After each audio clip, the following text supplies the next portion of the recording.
From Studio A at the USC Annenberg School, welcome to another episode of The 30. I'm your host, Jazz Kang.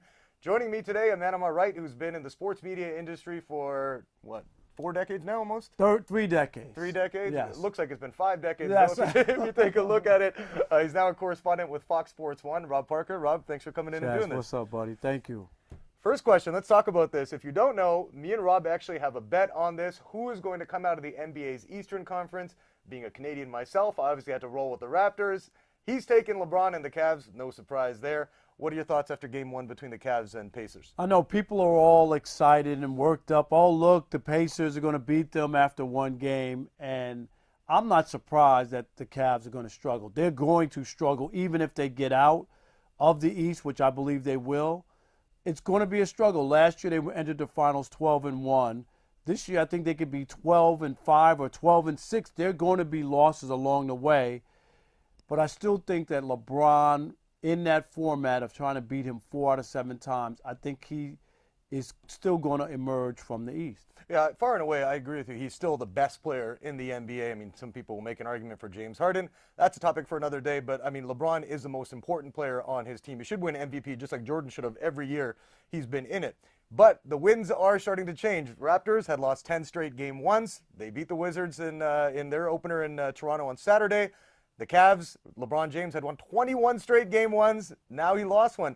Does it scare you a bit to see the team? I mean, I'm not arguing about LeBron with you, but you have guys like Jordan Clarkson. You have guys like Larry Nance Jr. who've never played on this stage. And you look at the last couple of years, having a guy like Kyrie, having Kevin Love and those guys. Kevin Love is your third option compared to now being your second. Do you think that's going to make a difference at all for the Cavs? I think that's why they struggle. There's no doubt about it. When they made those deadline deals, people were saying, hey, look, the Cavaliers are energized and got these new young role players and they know what they're going to do and all this stuff. People were pumping up the Cavaliers. I told everybody, pump the brakes. Just what you talked about, guys who haven't been in those roles, guys who aren't the big-time players. And to not have Kyrie, people poo-poo him and act like he was just another guy on the team. He was a huge part of why they were so successful with LeBron James and why they went into the finals 12-1 last year. It's not the same group. I don't think it's going to be an easy ride. I still think they'll beat Toronto. Toronto is one of those, they have to prove it to me. I've seen this movie before. Great regular seasons, and they don't get it done in the postseason. Well, I think it's a different team this time, Rob. They have their bench is deeper. They have the best bench, in terms of player efficiency rating overall in the entire league, which has never happened before. They have guys you've never heard of, like Jakob Poeltl. You're just looking at me like, who is this guy talking about, right? Pascal Siakam.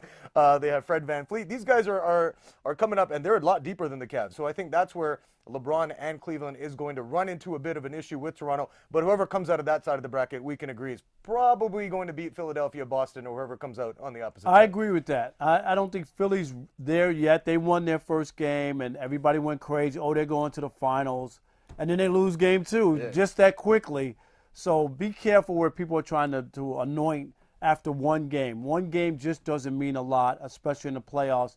It's about the caliber of players you're trying to beat 4 out of 7. That's what neutralizes a lot of teams. You can beat teams once, twice, maybe even 3 times, but to beat those elite players 4 times is the hard part, especially a guy like LeBron. Even though he doesn't have a Kyrie or the same group of people that he had, I still give him the benefit of the doubt until he is defeated. Yeah, you know what, and I agree with you on that. For me, I'm looking at it from the prospect that, you know what, the Cavs aren't as good, or from the perspective, sorry, that the Cavs aren't as good this year. LeBron still is going to be LeBron, but he doesn't have the help that he's needed, as you can tell from the time with the Heat. He had obviously Wade and Bosh, and then having Kyrie as a second fiddle.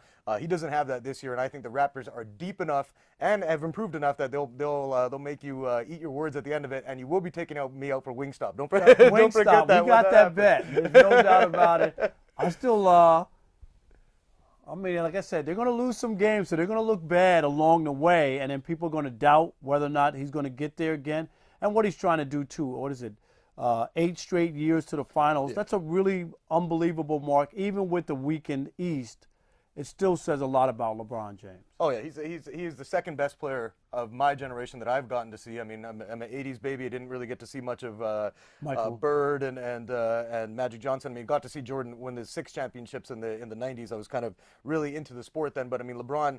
Sorry to all you Kobe fans out there. I know we're in LA, but there's no debate on that. LeBron James easily second best behind Michael Jordan over the last 25 years. It's hard to put Kobe there only from this point.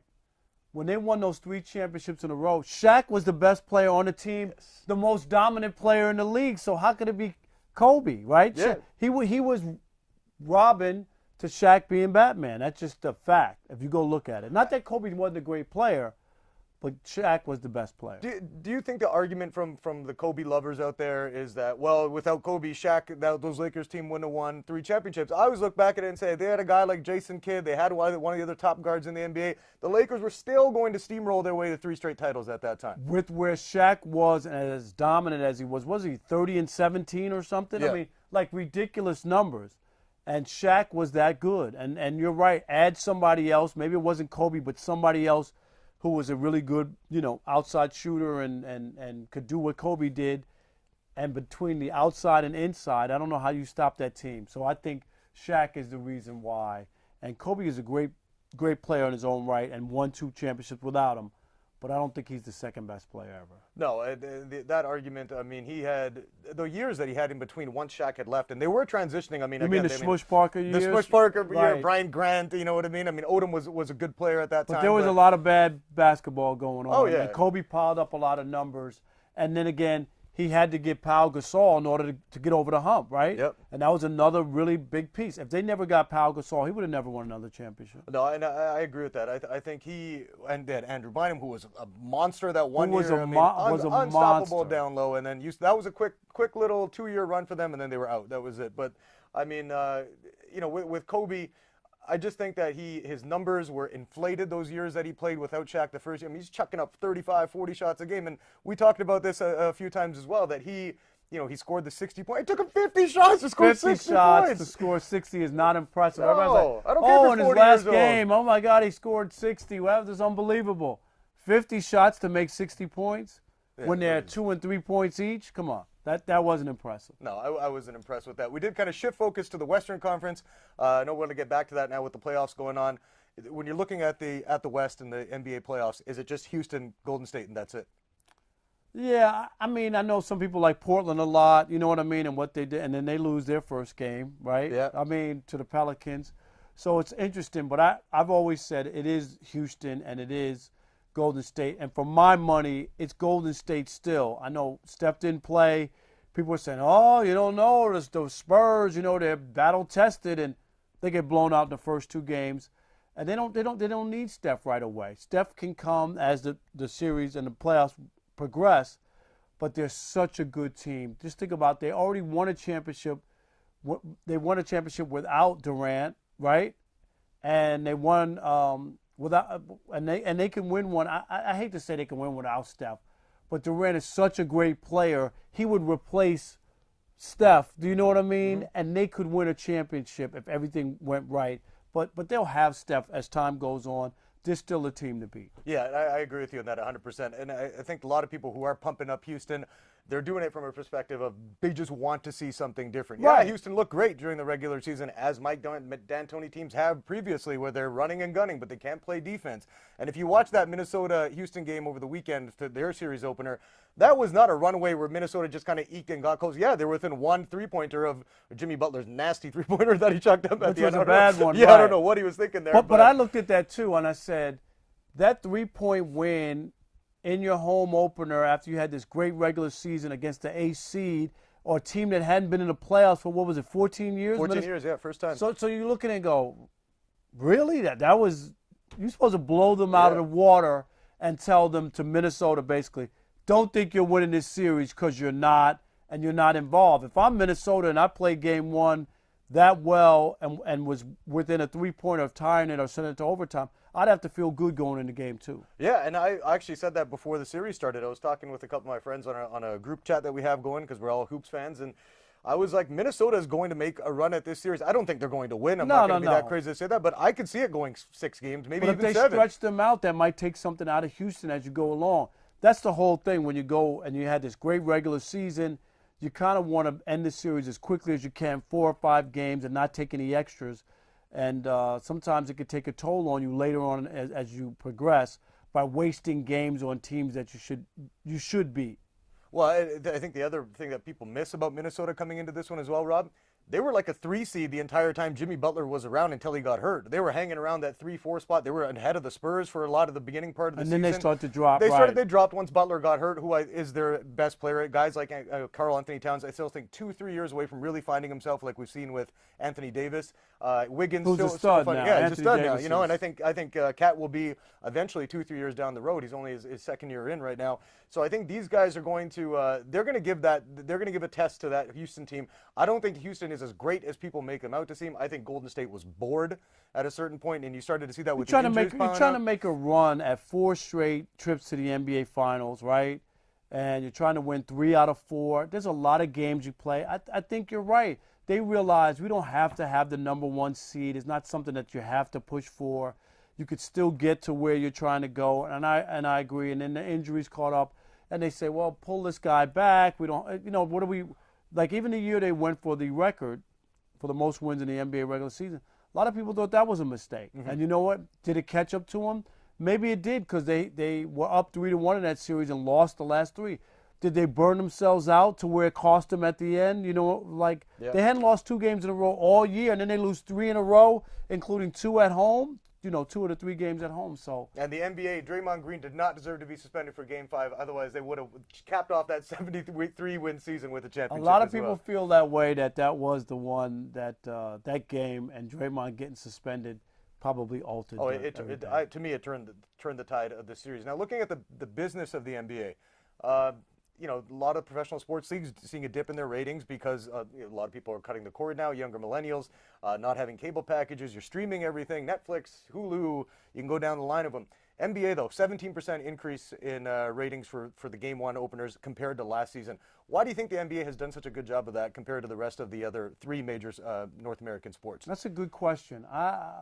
Because just 2 years ago, they were down 15%.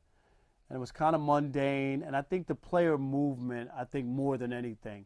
Even if the same 2 teams wind up in the finals for the first time in 4 years, I think, Paul George and Carmelo Anthony, and they have their own big 3. And, you looked at some of the Chris Paul going to Houston, and you start looking at some of these teams, and I think that's what got people kind of like, oh my, this is fascinating. Do they have a chance or whatever? And I think it was that more than anything, because to me, there aren't any real shocks or surprises for me. Philadelphia should be good. All the bad teams they had and all the good players that they've been able to draft who are finally playing for them. So I think it's probably more the player movement that sparked people being interested in seeing what happens this time, even though I still believe it's going to be the same old, same old. Yeah, and you've been on record as saying it's going to be the Warriors and the Cavs, and the Warriors are going to take it. This will be 4 years in a row. Which has never happened before. Which has never happened before, more than 2 years in a row. Yeah, so we're already the 3rd year, and now maybe a 4th year, which is unprecedented. Just flip side to look at baseball. You ready? Yeah. As far as teams repeating. Last American League team to repeat, Yankees? Take a guess. Yankees. Yeah. 99, 2000. So you're almost talking about 20 years. The last National League team to repeat. Oh, gosh, I got to go back on this one. I'm going to go with, that's obviously not recent, St. Louis Cardinals, maybe? Nope, ready? 1975-76 Cincinnati Reds. Oh, wow, okay. Which is unbelievable because everybody thought the Cubs were going to win last year because they won. Oh, yeah, the Cubs are going to repeat. It's very difficult. So that's why I'm saying when you look at that and you see these 2 teams going to the finals 4 years in a row, potentially, it could be incredible. You think that hurts the game, though, overall? I do. I think it hurts. I think it's better when it's spread out. When you go look at baseball. To me, the last 3 years, look at the 3 champions. Royals, who hadn't won in 30 years. Cubs hadn't won in 100 years. And last year, the Astros had never won. Mm-hmm. And I just think it makes people feel better about the game that their teams have a chance when the same teams. It doesn't mean that you don't want the Dodgers or Yankees or some of the big market teams to be and Red Sox to be in the mix, but just that they don't win all the time. Yeah, and that coming from a place like Vancouver where we had the Grizzlies, it was a short-lived run before they moved to Memphis, but It was that as a sports fan, and I was only a teen at the time, but I was like, well, they could beat the Lakers today when they Right. had Shaq. Like, no, now I look at it like, hell no, they weren't going to beat those Not things. with you know? Big Country. Big What- Country, Sharif Abdurrahim, the best player in that time, who was a fringe all-star, and Mike Bibby. I mean, those were the big How names. many guys years that was had. that team in? 6 years. Is that 6 all years. it Never was? won more than 23 games in a year. And you know what? The way the league structured it, Toronto hit on its draft picks. That was a big difference. They drafted, Tracy McGrady, Vince Carter, Marcus Damian Camby, Stoudemire. Damon Stoudemire. He won Rookie of the Year. Those Right. guys were big names, and they knew how to play. They played above the rim. Everybody, the Grizzlies and Stu Jackson. I'm looking at you for this one. I still don't forgive you for taking our team away from Vancouver, but he ended up making the worst draft picks. Big Country Reeves, Sharif Yeah. Abdurrahim. The year that guys like Ray Allen was available, took Mike Bibby instead of Vince Carter, Paul Pierce, these guys. So he really missed out on that. And that team, although on the court they were terrible, off the attendance-wise they were in the top half of the league for the first 5 seasons. You can't expect people to, when you're not seeing improvement. Right. People are just lost interest in it. Yeah, and that's that, what that happened. was quick though. I thought Vancouver. I mean, it had to be devastating though when they finally Oh took yeah, it, right? It was. I mean, for me, I loved the sport of basketball, and but it had a huge impact on growing the game there now. You have a lot of kids from there, and having Steve Nash being from Victoria, Sure. a lot of kids are playing the game more now. There's a lot more camps available. So I think if they could have stuck it out for another 3-4 years, I also think the Yao Ming draft would have been huge if they could have gotten that first pick, because Vancouver is a huge Asian hub. Right, so that would have the been business perfect for interest them, would have been right? perfect. Yeah, so Absolutely. it was just timing wasn't right, but I feel like the city could definitely do it again. Final question for you. I know we're a little bit tight on time, but you've been in this industry, like we said, about 3 decades now. You've bounced around from, you've worked in Cincinnati, Detroit, New York. You're in LA now as a correspondent on Fox Sports 1. Help out with Skip and Shannon Undisputed as well. If you're looking at somebody like me who's trying to get foot in the door and break into the journalism industry, what are the 3 things that you would say are the most important? I think being able and willing to move and go anywhere to get started. Somebody has to give you that opportunity, and you have to be willing. You can't go, well, I'm in Southern California. I'm not going to Iowa. True story. I almost took a job, my first job. I was offered a sports writing high school job at Iowa City, at the Iowa City Press-Citizen. Here's this kid from New York. I'm like, but they called me and they offered me the job. Yeah. And in my head, I was going to take the job. I mean, here I am. I went to college, journalism. I've never been to Iowa, but if they want me to come and give me a job, I'll do it. Fortunately, after they offered me that job, I got like 4 or 5 other offers where I could have stayed east and not You're have just to like, move. poof. Yeah, but I was willing to do it. So number 1, be willing to move. Number 2, be willing to outwork the competition and outwork other people. That's all you have is your reputation and being willing to work. And I think when people see that you really want it, it's a very competitive business because a lot of people want to do what we do. And that's the part you have to really, really be like, I know I got to work nights. I know I got to work weekends. I know I got to do this. Man, it would be great to go to that. You don't know how many concerts and parties and all that other stuff that I missed in trying to ply your trade. So be willing to put in all your energy to get there. And then the last one, I guess I would say is, don't be like everybody else. Don't follow the sheep. Dig deeper and look further. Just try to take a look at it and go, okay, everybody's got the obvious story today and they're all going to this one guy's locker. I'm going to go over here and look for something different.